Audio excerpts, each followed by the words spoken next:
neskatieties paši šortus un nedodiet bērniem skatīties šortus. Tie ir Instagram šorti, tie ir Facebook šorti, tie ir TikTok šorti, Reels, neskatieties vieniem uz dēļ. Tad, kad tu atkārto kaut kādu rīcību, tā smadzenēs sāk veidot noteiktu smadziņu savienojumu grupu, kas veido to kā uzvedības modeli tev. Tad, kas notiekās? Es tagad skatos TikTok kaut kādu materiālu vai Instagramā materiālu, man viņš nepatīk, pēc 2 sekundēm es aizēju. Man nepatīk, es aizēju. Man nepatīk, es aizēju. Ko tas nozīmē reālajā dzīvē? Es nonāku situācijā, ka man kaut kas nepatīk, es gribu aiziet. Bet es vairs nevaru aiziet.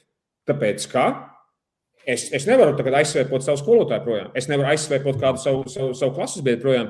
Un pēc būtības, caur to, ka es nevaru aizsvēpot viņu projām, vai es nezinu, kā latviskot būtu aizsvēpot, atvainojos, ka es nezinu, neesmu latviski iztulkos, varbūt tev nāk prātā. Kas ir aizsvēpot, Vent? Kā tas sauktos? Aizbīdīt. Aizslīdināt.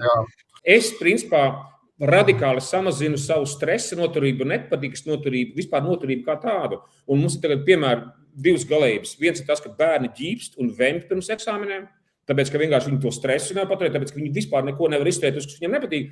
Un otrs ir tas, ka visās, tagad ir jautājums tev, visiem skatītājiem.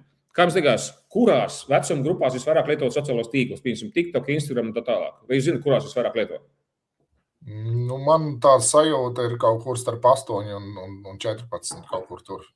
Iespējams, hipotētiski tev taisnība. Tas, ko rāda, es redzēju pētījumu pirms kaut kādā apmēram gada, ka te visās grupās, piemēram, TikTok lietojums ir vienāds vecuma grupās.